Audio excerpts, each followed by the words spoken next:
Lord. హల్లెలూయా. దేవుని పరిశుద్ధ నామానికి స్తోత్రం కలుగును గాక. ఈ మంచి ఉదయకాల సమయం దేవుని మాటలు వింటున్న మీ అందరికీ కూడా నా హృదయపూర్వకమైనటువంటి వందనాలు. ఎలా ఉన్నారు? మీరు, మీ కుటుంబాలు, మీ బిడ్డలు క్షేమంగా ఉన్నారా? దేవుని మహాకృప మీకు, మీ కుటుంబాలకి తోడై ఉండును గాక. ఆమేన్. లో నుండి ఒక వాక్యాన్ని మనం చదువుకుందాం. చూడండి, ఆదికాండ గ్రంథం 19వ అధ్యాయం 14వ వచనం 3వ లైన్ మనం చదువుకుందాం. ఆదికాండ గ్రంథం 19వ అధ్యాయం 14వ వచనం 3వ లైన్. లెండి, ఈ చోటు విడిచిపెట్టి రండి. హల్లెలూయా. పరిశుద్ధ గ్రంథాన్ని మనం ధ్యానం చేస్తూ ఉన్నప్పుడు ఒక ప్రాంతాన్ని గురించి పరిశుద్ధ ఆత్మదేవుడు ఇక్కడ మాట్లాడుతూ ఉన్నాడు. అక్కడి నుంచి లేచి రమ్మంటున్నాడు. మీరు లెండి, ఈ చోటు విడిచిపెట్టి రండి అంటున్నాడు. ఎక్కడి నుంచి లెగవమంటున్నాడు? అసలు ఈ చోట్లో ఎందుకు ఉండకూడదు, దీన్ని ఎందుకు విడిచిపెట్టమంటున్నాడు అంటే, ఈ 19వ అధ్యాయం అంతా గనక మనం చదివితే సొదొమ గొమొర్రా ప్రాంతం మనకి కనపడుతుంది. ఈ సొదొమ గొమొర్రా ప్రాంతం ఎలాంటిదయ్యా అంటే, భయంకరమైనటువంటి పాపములో ఉన్న ప్రజలు, దారుణమైనటువంటి పాపంలో ఉన్న ప్రజలు, వ్యభిచారపు పిచ్చిలో కూరుకుపోయినటువంటి ప్రజలు, వరసవాయ తప్పి అక్రమ సంబంధాలు పెట్టుకున్నటువంటి ప్రజలు. ఈ భయంకరమైనటువంటి ప్రాంతాన్ని దేవుడు చూసి చూసి చూసి వాళ్ళకి చాలా అవకాశాన్ని ఇచ్చాడండి. కానీ వాళ్ళు మారలేదు, వాళ్ళ పాపాన్ని విడిచిపెట్టలేదు, వాళ్ళకున్నటువంటి ఆ వ్యభిచార సంబంధమైన కామంతో నిండినటువంటి క్రియల నుండి వాళ్ళు విడుదల పొందలేదు. అప్పుడు దేవుని యొక్క కోపం, దేవుని యొక్క ఉగ్రత ఆ సొదొమ ప్రాంతం మీదకు వస్తుంది. ఆ సమయంలో లోతు కుటుంబం కూడా ఈ సొదొమ గొమొర్రా ప్రాంతంలోనే ఉంది. లోతు ఎవరయ్యా అంటే అబ్రహాముకి బంధువు. అబ్రహాము విశ్వాసము కలిగిన వ్యక్తి. సొదొమ గొమొర్రా ప్రాంతానికి ఏం చేయబోతున్నాడో దేవుడు ఆ విషయం అంతా అబ్రహాంకు తెలియచేశాడు. అబ్రహాం ఎప్పుడైతే ఈ సొదొమ గొమొర్రా ప్రాంతం నాశనం అయిపోతుంది, దేవుని యొక్క ఉగ్రతకి గురైపోతుందని తెలుసుకున్నాడో, లోతు కుటుంబం రక్షణ పొందాలని దేవుని దగ్గర అబ్రహాం విజ్ఞాపన చేశాడు. ఆ విజ్ఞాపన విన్న దేవుడు లోతు కుటుంబాన్ని రక్షించాలి అనుకున్నాడు. దేవదూతలు లోతు కుటుంబం దగ్గరికి వెళ్ళారు. ఆయన ఆహ్వానించాడు.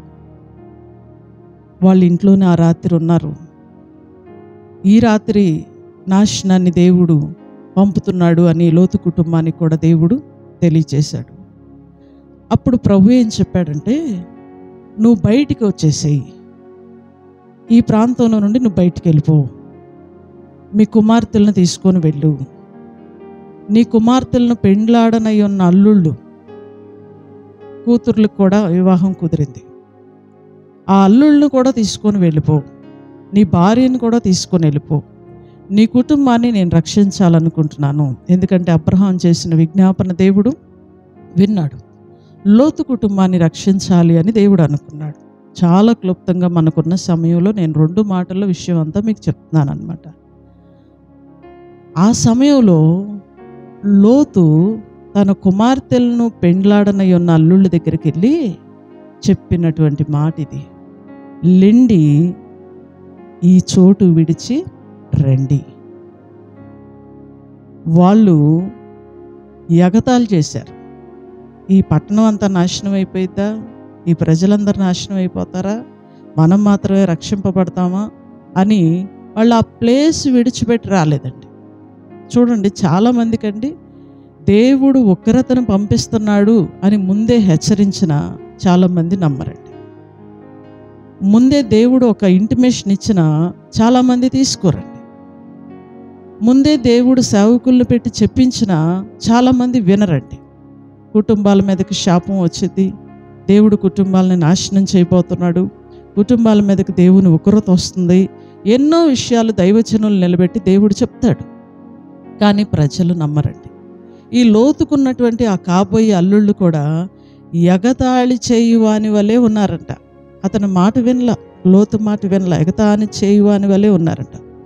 తెల్లవారినప్పుడు ఆ దూతలు లోతును త్వరపెట్టి, లెమ్ము, ఈ ఊరి దోష శిక్షలో నశించిపోకుండా నీ భార్యను ఇక్కడనున్న నీ 2 కుమార్తెలను తీసుకొని రమ్మని చెప్పిరి. తడువు చేయకుండా ఇంకా మనుషుడు బయటికి రావాలని చాలా దూతలు ప్రయాసపడి ఆ కుటుంబాన్ని బయటికి పంపించేశారు. చూడండి, లోతు, తన భార్య, తన 2 పిల్లలు ఆ సొదొమ ప్రాంతాన్ని విడిచి బయటకు వచ్చేసారు. మీరు దూరంగా పరిగెత్తండి, దగ్గరలో ఎక్కడ ఉండొద్దు. ఎందుకంటే దేవుని యొక్క నాశనం ఈ పట్టణం మీదకి, సొదొమ పట్టణం మీదకి వచ్చేస్తుంది. దేవుడు ఆకాశంలో నుండి గంధకములను కురిపిస్తున్నాడు, అగ్నిని కురిపిస్తున్నాడు. ఇక్కడ ప్రజలందరూ కూడా నాశనం అయిపోతున్నారు అని ఆ దూతలు చెప్పగానే కొంచెం తడవు చేసినా లోతును బయటికి లాగి పంపించేశారంట దూతలు. లోతు, తన భార్య, తన 2 పిల్లలు మాత్రమే ఆ సొదొమ ప్రాంతంలో నుండి బయటకు వచ్చారు. లెండి, ఈ చోటు విడిచి రండి అని చెప్పినా అల్లుళ్ళు రాలేదండి. నిజమే, కొంతమంది నాశనానికే పాత్రులుగా ఉన్నప్పుడు మంచి మాటలు వాళ్ళకి ఎగతాళిగా ఉంటాయండి. అందుకే చూడండి, ఏదైనా ప్రజల్ని పాడు చేసే పాటలో, సినిమాలో, డ్యాన్స్లో, రికార్డులో ఏ అయినా పెడితే గుంపులు గుంపులుగా జనం వస్తారు. వాళ్ళకి ఏ ఇసుకుండదు, అర్ధరాత్రుల వరకు మోగినా కూడా ఏ ఇబ్బంది ఉండదండి. ఎందుకంటే అవి నాశనానికి తీసుకెళ్తాయి కాబట్టి. మంచి మాటలు, మీరు నాశనం అవ్వకుండా కాపాడబడతారు, మీకు క్షేమము కలిగిద్ది, మీకు దీవెన కలిగిద్ది అనే మంచి మాటలు చెప్తే చాలామందికి ఈ మాటలు డిస్టర్బెన్స్గా ఉంటాయి, ఈ పెద్ద శబ్దాలుగా ఉంటాయి, ఇది పెద్ద అల్లరిగా ఉంటుంది. ఎందుకమ్మా ఈ గొడవ అంటారు, మైకులో ఎందుకమ్మా ఈ మాటలు చెప్తారు అంటారు. అదే అల్లరి చిల్లరితో కూడినటువంటి మాటలు అందరూ వింటారు కదండి. ఈ లోతు అల్లుళ్ళు కూడా అంతే చేశారు. లోతు అల్లుళ్ళు కూడా అంతే చేశారండి. నాశనం అయిపోతున్నారని తెలిసినా లోతు వాళ్ళ దృష్టికి ఎలా కనపడ్డాడంటే ఎగతాళిగా కనపడ్డాడు. అందుకని బైబిల్ గ్రంథం ఏం చెప్తుంది అంటే, నశించుచున్న వారికి దేవుని గుర్చినటువంటి సువార్త అంట వెర్రితనముగా ఉంటుందంట. అదే దేవుని పిల్లలకి, విశ్వాసం కలిగిన వారికంట ప్రతి మాట శక్తినిచ్చిందంట. వీళ్ళకు వెగతాళిగా ఉంది, ఈ సొదొమ పట్టణం నాశనం అయిపోయింది, దూతలు వచ్చేసినాయి, దేవుడు ఉగ్రతను పంపిస్తున్నాడు, ఆకాశంలో నుండి గంధకాలను కురిపిస్తున్నాడు, అగ్నిని కురిపిస్తున్నాడు, మొత్తాన్ని బూడిద చేసేస్తున్నాడు ఈ పట్టణాన్ని అంటే వీళ్ళకి ఎగతాళిగా ఉంది. నోవాహు దినాల్లో కూడా చూడండి, 120 సంవత్సరాలు జలప్రళయం వస్తుంది వస్తుంది వస్తుంది, మీరు మారు మనసు పొందండి, రక్షణ పొందండి, మారు మనసు పొందితే పరలోకం, పొందకపోతే నరకం అని ఎంత చెప్పినా ఒక్కళ్ళు కూడా మారలేదండి. దేవుడు తర్వాత జలప్రళయాన్ని పంపాడు. జనం అందరూ కూడా, భూలోకం అంతా నీట మునిగిపోయింది, ఒక్క మనిషి బ్రతికలేడు. దేవుని మాట ప్రకారం నడిచినటువంటి నీతిమంతుడైనటువంటి నోవాహు కుటుంబం మాత్రమే రక్షణ పొందింది. ఆయన కుటుంబం ద్వారానే దేవుడు మరలా ప్రజల్ని, మరలా ఈ ప్రాంతాన్ని, మరలా ఇదంతా కూడా చేశాడు. దేవునికి స్తోత్రం చెల్లిద్దామా. హల్లెలూయా. నిజమేనండి, దేవుని గూర్చినటువంటి వార్త, సిలువను గూర్చినటువంటి వార్త నశించిపోతున్న ప్రజలకు వెర్రితనంగా ఉంటుంది, అల్లరిగా ఉంటుంది, గొడవగా ఉంటుంది, వినరు, నమ్మరు, దేవుణ్ణి తెలుసుకోలేరు. ఈ 2 అల్లుళ్ళు కూడా ఆ అగ్ని గంధకాలు పడి చచ్చిపోయారు, నాశనం అయిపోయారు. ఎగతాళి చేశారు కదండి. దేవుణ్ణి ఎగతాళి చేసి దేవుని మాట నమ్మని వాళ్ళు ఎవ్వరూ కూడా బాగుపడినట్లు చరిత్రలో లేదండి. ఎప్పుడు దేవుని జోలికి రాకూడదండి. మనం మనుషుల మాట నమ్మకపోయినా పర్వాలేదు, కానీ దేవుని మాటను మాత్రం నమ్మకుండా ఉండడానికి వీలు లేదండి. లోతు కుటుంబం మాత్రం బయటకు వచ్చేసారు. లోతు, తన భార్య, 2 పిల్లలు బయటకు వచ్చారు. బయటకు వచ్చిన తర్వాత కూడా తన భార్య ఒకసారి వెనక్కి తిరిగి చూసిందంట. చూడకుండా వెళ్ళమని దేవుడు చెప్పాడు. ఆ వెనక్కి తిరిగి చూసింది. ఆ అవిశ్వాసం ఉప్పుస్తంభం అయిపోయింది. లోతు, తన 2 కుమార్తెలు మాత్రం ఉన్నారు. చూడండి, మనం ఆలోచన చేసినప్పుడు ఇది పాపం, ఇది శాపం, ఇది నాశనం అయిపోతుంది, ఇక్కడ నుండి లెండి, ఈ చోటు విడిచి రండి అని గనక దేవుడు హెచ్చరిక చేస్తే వెంటనే పాపాన్ని విడిచిపెట్టి ప్రభు దగ్గరికి రాగలిగితే రక్షింపబడతారు. నేడే రక్షణ దినం. ఇది మిక్కిలి అనుకూల సమయం. రక్షణను ఎవ్వరు నిర్లక్ష్యం చేసుకోకండి. పరలోకం చేరాలంటే యేసు ప్రభువుని నమ్ముకోవాలి. నిత్యత్వం చేరాలంటే యేసయ్యను అంగీకరించాలి. ఆయన మాట వినాలి. పాపాన్ని విడిచిపెట్టాలి. పరిశుద్ధంగా బ్రతకాలి.